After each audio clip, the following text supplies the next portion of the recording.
Ladies and gentlemen, the honoree has arrived. The honoree, Police Major General Vicente Dupa Danao Jr., Regional Director, National Capital Region Police Office, is being welcomed by Police Brigadier General G.P. Lopez Pacaraeg, District Director, Southern Police District, for the convergence of NCRPO Parañaque City Peace and Order Council to end local communities are funding and awarding assistance to returnees from communist terrorist groups and the communist terrorist groups from organizations.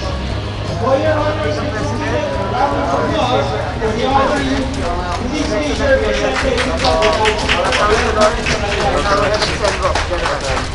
The honorees now being introduced are Robert Leon Olivares, Executive Parañaque City, Director John Vizca, City Director DIL Parañaque, Rodolfo Christopher Aguilar, Legal Barangay President, staff and substation commanders of Parañaque Police Station.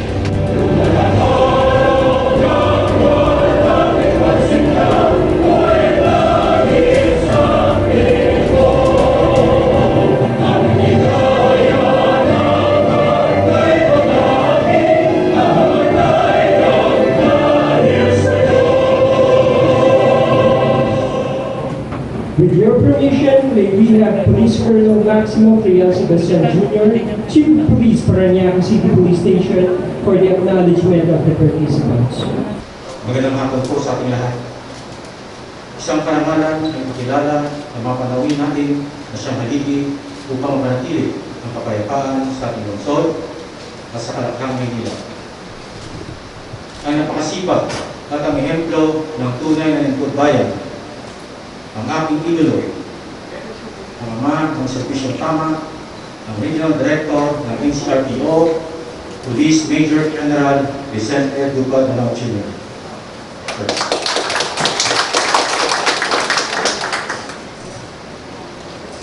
Narito din ang ama ng Parañaque City na walang sawang sumusuporta, Honorable Mayor Edwin De Leon Olivares.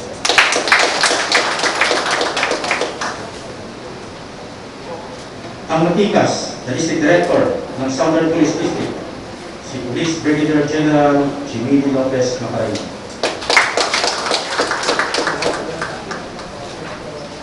Narito rin po si Director John A. Vizca, City Director, DILG Parañaque. Honorable Christopher V. Aguilar, Liga ng Barangay President. Honorable Hannah Lorencondia, Chairperson, SK Federation. Attorney Fernando C. Soriano, City Administrator, Parañaque City. Narito din ang mga sumusunod na walang sawang sa pagsuporta sa ating adikain. Police Colonel Julius C. Saragel, Chief Arcad, NCRPO. Police Colonel Lambert A. Sverte, Force Commander, Army P, NCRPO. Narito din po ang mga kababayan natin ng mga former members ng NPA at CTG Front Organization.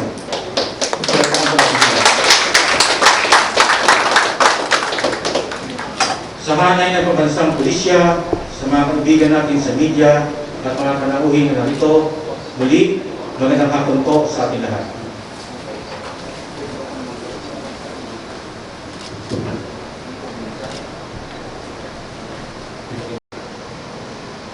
Wala pong taong perfecto. Wala pong magsasabi na tayo po na naglilingkod sa syudad, naglilingkod sa gobyerno, ay perfecto. Lahat po ay nagkakamali. At yung pong pagkakamali pong yun ay hindi natin masasabi na end of the world para sa kanila.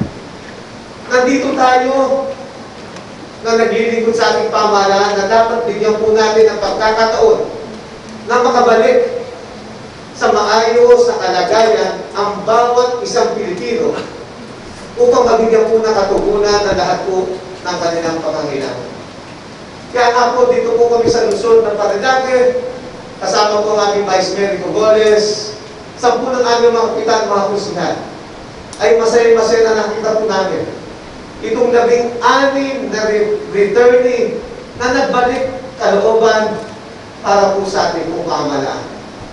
Umasa po kayo na yung po aming pledge of support, na yung po aming po mag-establish ng aming po mga barangay task force sa bawat barangay, na aming po gagawin po ito para totally matapos na po natin ang laban sa insurgency sa pamamagitan na hindi po paggamit ng armas, kundi sa pamamagitan ng paggamit ng solusyon upang bigyan ng katugunan ang lahat po ng ating pangangailangan ng ating mga kapatid na gusto magbalik kalooban sa ating pong gobyerno. Magagawa lang po natin ito sa pagtutulungan po ng bawat isa po sa inyo. At sasabihin ko po kay John Danao, andito po ang Luzon na Parañaque that we will support to end the local conflict against dito po sa ating communist na ito para manalig ang bawat isa po sa atin ang katahimikan at peace and order sa bawat apat na sulok, hindi lang po sa Luzon na Parañaque, kung hindi po sa buong Metro Manila. Maraming salamat po.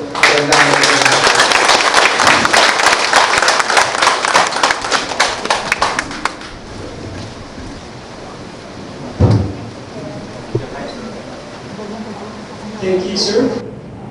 To continue with the program, may I invite Police Brigadier General Jimmy Lee Lopez Macarae, District Director, Southern Police District, for the introduction of our guest of honor. Magandang hapon po sa ating lahat.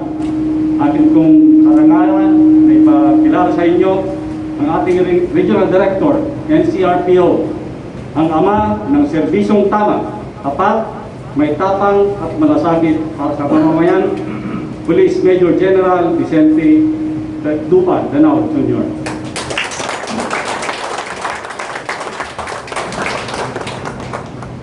Please take your seats. At siyempre, yung pinakabida sa araw na to, ang ating mga kapatid na nagbabalik loob sa ating pamahalaan, ang ating pong 13 na miyembro ng pulang armadong pakikibaka ng makakaliwang grupo. 13 coming from the red area and 3 coming from the white area. Magandang hapon po sa inyo lahat. Alam nyo, habang nagkikwento si Mayor Olivares kanina, imagine, ang tagal na talaga yung insurgency pala, ano? For 52 years.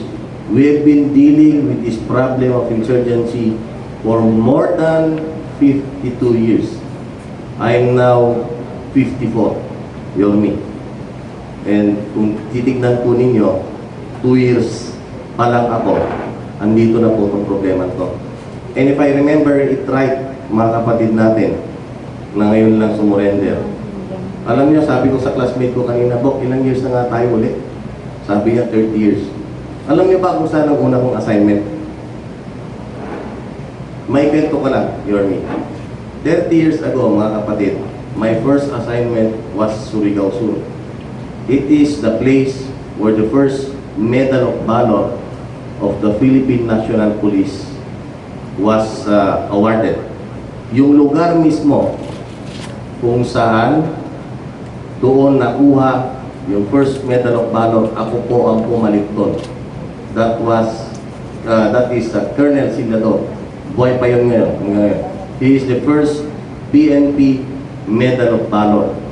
Kung matatandaan ko po, our graduation was supposed to be March 17. Tama ba ako? And it was adjust to February 17. Kung di ako magkamali, yung lugar na yun was attacked by 250 members of CTGs at that time. Okay? 17 lang naman ang nag-defend doon, pero they were not able to run over. Hindi nila na-penetrate yung lugar. Pero almost 2 days yung away doon. Kung di ako magkamali, that was February 9. Okay? February 9, 1991. And because of that incident, our graduation was moved fast. Fast track to February 17. Tama ba ako? Na-advance yung aming graduation dahil sa incident na yon. And immediately, upon graduation, report kami kagad sa Krame. We were only given 2 weeks vacation instead of the 1-month vacation supposedly. March 3, kung di ako magkamali, March 3, nandun na po ako sa lugar na yun. We reported end of February sa PRO 11 at that time. And March 3 po, Yormi, hindi ko po nga po kilala yung mga officers ng Region 11. Wala pa po kaming 3 araw. Doon po ako nilagay sa mismong lugar na yon. Okay? And you know what? Naabutan ko yung lugar na yon. Puno pa ng dugo. Sabog pa yung mga utak. Doon mismo sa area. Kung saan yung pinangyarihan ng encounter. It was a very, very bloody encounter. And our troops were able to defend it. Only 21 of them were there at that time. Isa lang ang injured. Unfortunately, naubusan lang ng bala yung ating mga kasamahan. Kaya muntik nang bumigay. Buti na lang, binomba yung palibot, inatak po ng chopper, and they were able to recover. Pero that is almost after 48 hours of firefight.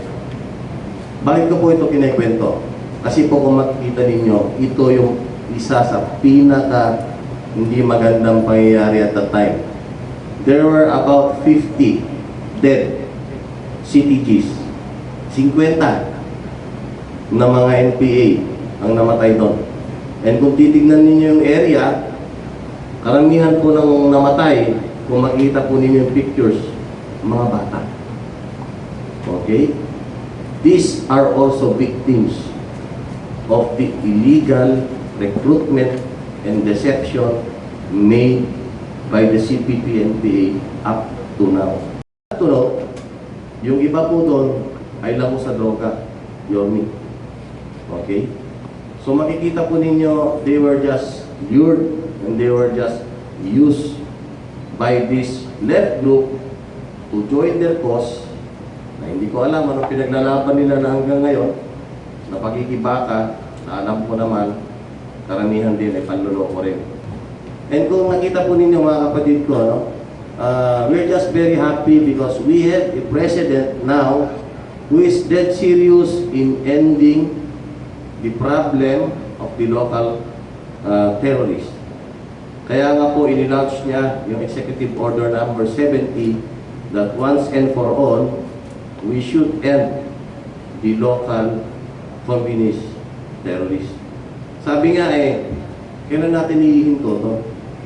Kung hindi natin uumpisahan ngayon, sino mag-uumpisa? Okay? Kaya nga po, we are very happy that we have this program. At least, we are trying to reach out sa ating mga kapatid. Kung nakita po ninyo, ito pong nag-surrender, Yormi, baka magtataka na naman yung iba. O, saan na naman galing ang mga NPA nyo? Drama nyo na naman. O, makinig kayo. Makinig kayo sa sasabihin ko. Hindi po talaga galing sa NCR ko. Galing sa ibang region tong red areas na to. But they feel confident and they feel the trust and confidence of the local government to include yung ating mga kapulisan at kasundaluhan, kaya dito sila nagsipag-surrender. And nakita nila yun siyempre sa kabutihang loob ng ating ARPOC chairman. Palakpakan naman natin, si Mayor, ano natin? Kami po ay lubos na nagagalak dahil once and for all, tayo po ay namulat sa katotohanan. Sa dami po at sa haba at dekada ng mga taon na panlolokong ibinigay sa ating mga kapatid, kami po ay natutuwa dahil nagbalik loob kayo. Okay? At napakalaki po ng tiwalang ibinigay ninyo sa atin pong ARPOC at miyembro ng ating mga kasundaluhan at kapulisan dito. Alam nyo, napakalaking bagay po to. Dahil sana lang sa mga nakikinig natin mga kapatid na nawalay pa ng landas na nasa bukid hanggang ngayon, kami po ay nakikiusap sa inyo. Let us take advantage of this era. Itong panahon na to, let us take advantage of it. Dahil the government is making everything na pwede nating maibigay sa inyo. Okay? Na pwede nating may tulong sa ating mga kababayan. We will do everything para po you can have comfortable lives.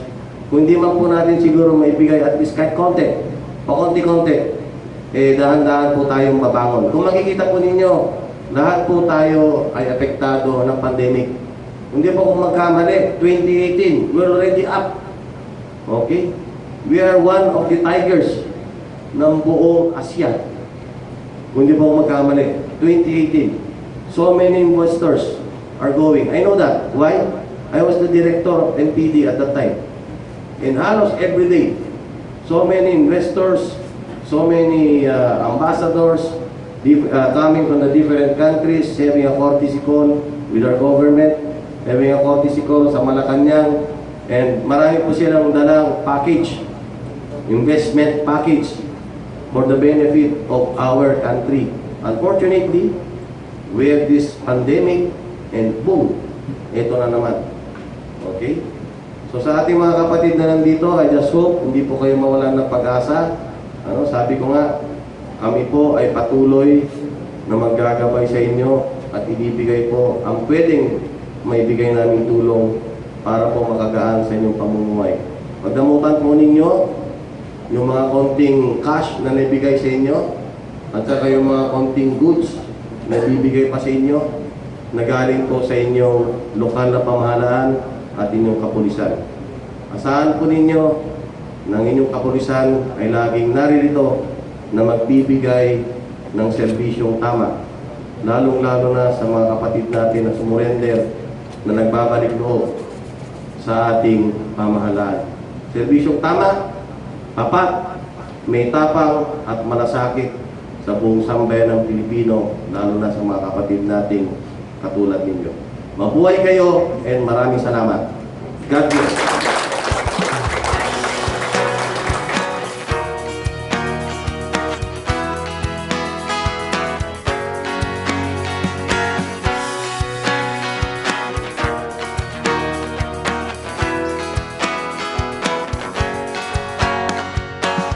May bagong pag-asang darating, dala nila'y liwanag sa dilim. Di hahayaan ang kasama ay manaig. May puso tapat sa bayan na tungkulin, kapayapaan ang tangi nilang hangarin. Kaya lahat ay gagawin maging maayos at ligtas lang ang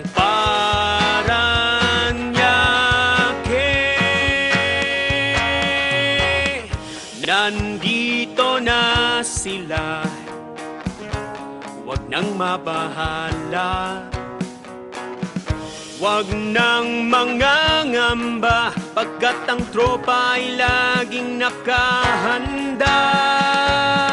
Nandito na ang pulis para niyake, lagot na kayong mga mapang-api, gagawin ang lahat, maligtas lang ang bawat isa, malayo mula sa droga at sa banta.